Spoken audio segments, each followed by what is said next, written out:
Mensajes de salvación espiritual, para escuchar. Título de este mensaje: Siguiendo la trayectoria de Abraham en la Biblia. Video número 147. Siguiendo la trayectoria de Abraham es una serie de videos en la cual se detalla lo que la Biblia enseña acerca del patriarca Abraham, desde el capítulo 11 de Génesis hasta el capítulo 25. Y a partir de Génesis 12:1, hemos estado analizando versículo por versículo.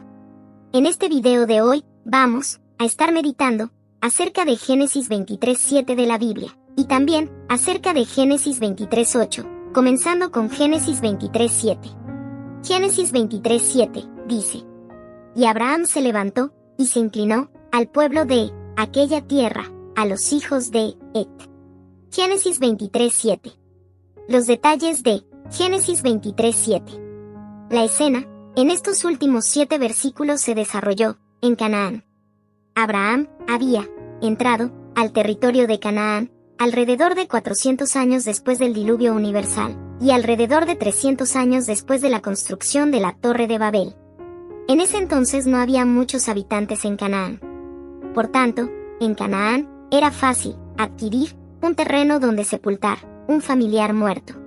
Génesis 35:19-21 dice: Así murió Raquel, y la sepultaron en el camino que va hacia Efrat, que es Belén.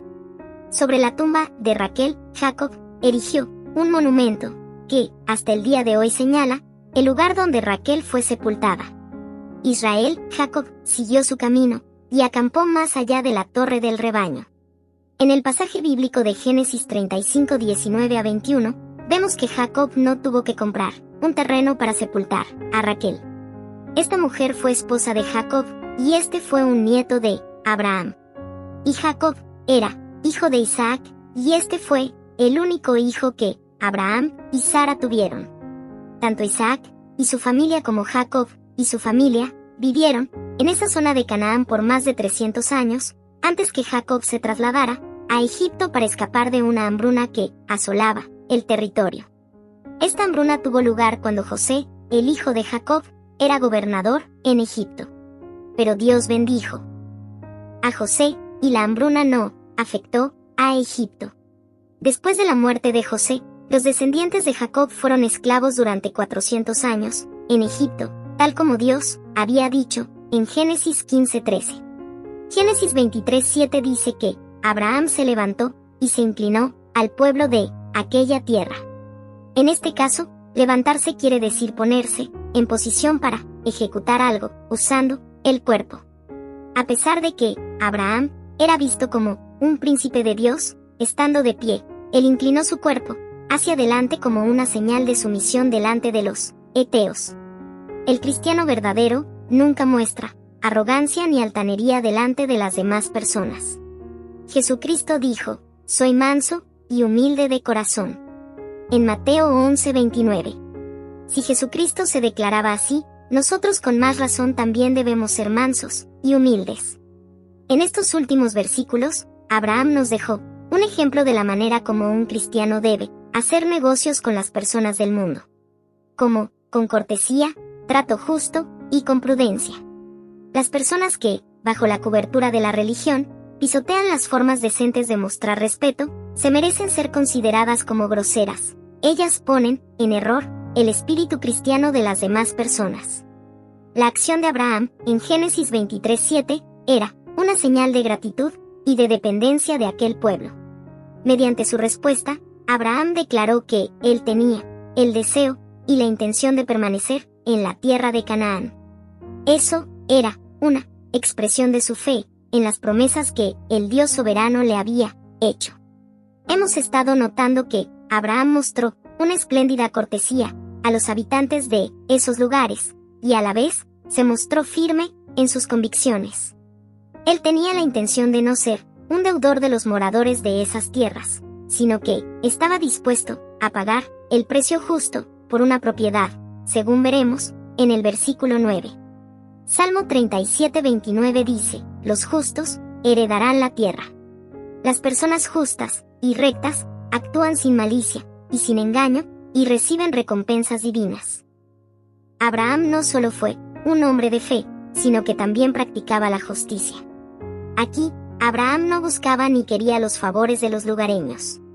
Ciertamente, en otras ocasiones, Abraham aceptó regalos, como cuando él se encontraba en Egipto, donde el faraón le regaló ovejas, vacas, asnos, siervos, criadas, asnas y camellos. Ver Génesis 12:16. Allá, en Egipto fue donde Sara, su esposa, tomó posesión de Agar, su criada principal. Sin embargo, en cuanto a la tumba de su esposa, en Kiriat Arba, Abraham no aceptó ningún regalo, porque él amó mucho a Sara, y prefirió que a él le costara el lugar donde el cuerpo de ella descansaría para siempre. Además, debido a la táctica de Abraham, ha sucedido que Sara ha estado enterrada en un solo lugar hasta el día de hoy. ¿Por qué Abraham no llevó a Sara a otro lugar para darle sepultura? Tal vez él quería enterrarla allí porque esa era la tierra prometida, y allí estaba la esperanza del futuro. Al recorrer la Biblia entera, se puede observar que hay dos grandes esperanzas. Porque Dios tiene dos grandes propósitos, pues el Señor tiene un propósito terrenal y otro celestial. Dios tiene un propósito terrenal con nosotros mientras estamos viviendo en la tierra, y luego el Señor tiene otro propósito celestial para que nosotros pasemos a la eternidad en su reino espiritual. La Biblia enseña que habrá nuevos cielos y una nueva tierra, en Isaías 65:17. Y esta estará habitada eternamente. Los dos propósitos de Dios están ligados con la promesa que Dios dio a Abraham y a su descendencia. Esta tierra, en la cual nosotros habitamos, quedará completamente nueva cuando Dios concluya su programa que tiene en la actualidad. Dios tiene la intención de entregar completamente nuevos los cielos y la tierra para que haya personas escogidas que la habiten. Esa era la esperanza de Abraham, pues según vemos en la historia de Lázaro y el rico, Abraham no esperaba menos de eso. Vemos en esa historia que Abraham tenía la misma confianza en Dios como cuando a dos jóvenes Abraham les dijo: volveremos a ustedes, en Génesis 22:5. Abraham murió 38 años después de ser enterrada su esposa Sara, y también él quiso ser sepultado en aquel mismo lugar para que cuando llegara la resurrección, él y Sara se encontraran juntos para seguir disfrutando juntos a Dios en una vida eterna. En 1 de Corintios 13:12, el apóstol Pablo escribió: nuestros conocimientos son ahora muy limitados, como si estuviéramos viendo una figura en un espejo defectuoso, pero un día veremos las cosas como son, cara a cara.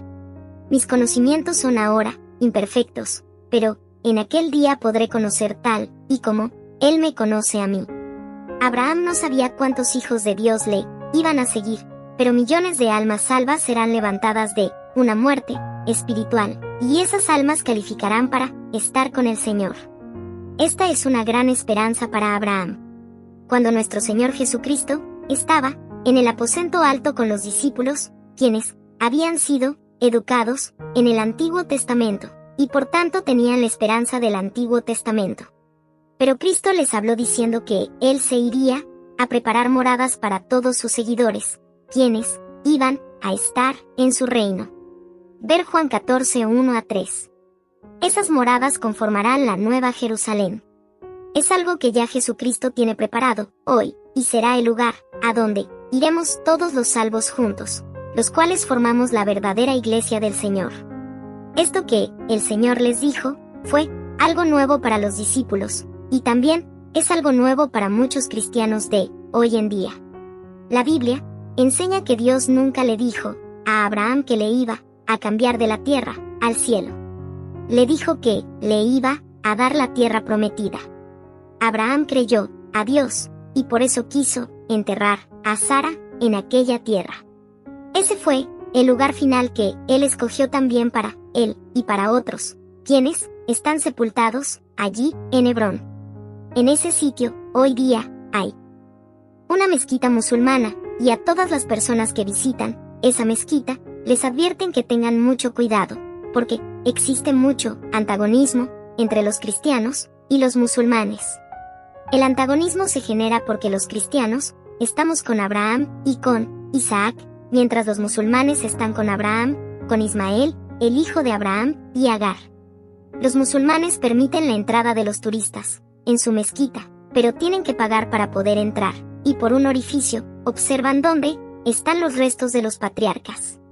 Los musulmanes han tenido que aceptar que los israelitas y los cristianos también tienen derechos en esa propiedad legada por Abraham a sus descendientes, ya que Isaac fue el único hijo entre Abraham y Sara. Detrás de ese antagonismo están Satanás y sus demonios, que constantemente están promoviendo matanzas entre humanos. Hermanos míos y amigos, hasta aquí con Génesis 23:7. Ahora vamos a meditar acerca de Génesis 23:8. Este versículo dice, y habló con ellos, diciendo, si tienen voluntad de que yo sepulte mi muerta de delante de mí, óiganme, e intercedan por mí con Efrón, hijo de Zoar. Génesis 23:8. He aquí los detalles de Génesis 23:8. Abraham no tenía un cementerio ni tampoco tenía un sitio donde enterrar a Sara. Aunque el Señor le había dicho que todo el Asia Menor sería para su descendencia, Abraham vivía como un extranjero y peregrino en ese tiempo. El mismo Abraham lo declaró a los lugareños, cuando en Génesis 23:4 les dijo, extranjero y forastero soy entre ustedes. ¿Qué podía hacer Abraham, pues, conseguir un pedazo de tierra para poder enterrar a Sara? Como ya vimos, Abraham tuvo la oportunidad de conseguir un pedazo de tierra gratis. Podemos decir que detrás de esto, Dios lo estaba respaldando, en cumplimiento de lo que le prometió. Según se entiende de la Biblia, Dios le daría a Abraham unos 350,000 kilómetros cuadrados de tierra. Eso es más de 1,5 el área del estado de Chihuahua, en México. Sin embargo, en la ocasión de Abraham tener que enterrar a su esposa muerta, él prefirió comprar un espacio de tierra para ese fin. Veremos que así lo hizo Abraham. En Génesis 23:8 vemos que Abraham se dirigió a las personas que vivían allí, buscando ayuda para conseguir un espacio privado donde enterrar a su esposa. Nosotros podemos imaginarnos que Abraham sentía que él estaba presionado por el tiempo corto con que disponía. Había que enterrar a Sara antes de que su cuerpo comenzara a descomponerse. Eclesiastés 12:7 dice que el cuerpo vuelve a la tierra como era, y el espíritu vuelve a Dios que lo dio. Para el tiempo de Génesis 23:8, la esposa de Abraham ya estaba muerta, y había que enterrarla lo más pronto posible. ¿Sería que Sara murió de una manera repentina? La Biblia no dice nada de esto. Ella era 10 años más joven que Abraham, y algunas personas han especulado que ella fue afectada por la experiencia que tuvo Isaac, su único hijo, cuando Isaac fue ofrecido como un sacrificio en el monte Moría, lo cual tuvo lugar 4 años antes de Sara morir. En Génesis 23:8 vemos que Abraham les habló a los lugareños con diplomacia y sabiduría. Vemos que él les dijo, si tienen voluntad de que yo sepulte mi muerta de delante de mí, óiganme. Abraham les habló así porque él ya sabía que ellos estaban dispuestos a todo, con el fin de ayudarle en el entierro de Sara. Sin embargo, Abraham estaba buscando dirigir a los lugareños exactamente a lo que él entendía que debía asegurar para sepultura, lo cual era poseer un cementerio familiar, donde no solo Sara fuera enterrada, sino también él y sus descendientes inmediatos cuando llegara la muerte de cada uno.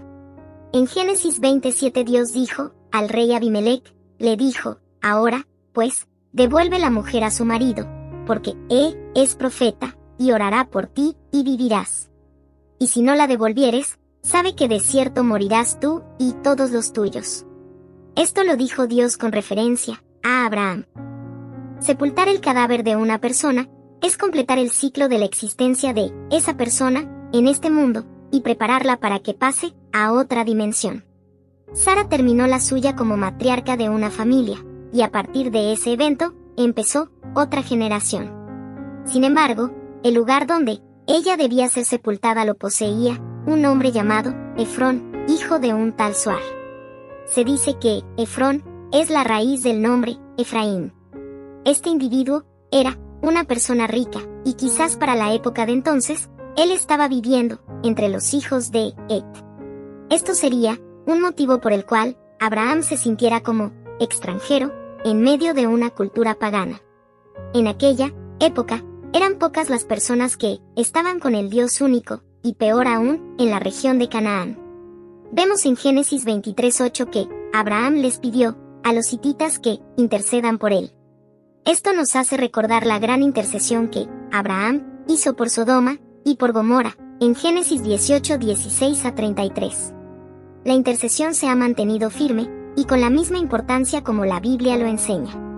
Ve Romanos 8:34. La intersección es muy importante para nosotros, porque nuestro Salvador Jesús intercede por nosotros delante del trono de Dios, cuando Satanás nos acusa ante el Padre Dios.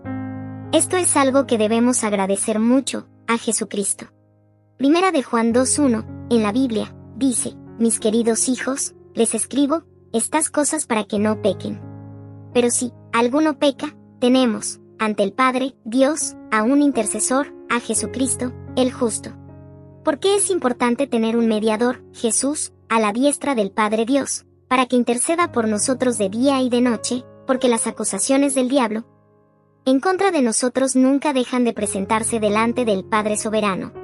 Esto lo declara Apocalipsis 12:10, Satanás, el acusador de nuestros hermanos, el que los acusa delante de nuestro Dios día y noche, dice Apocalipsis 12:10. Nosotros debemos tener en cuenta esta actividad acusadora de Satanás.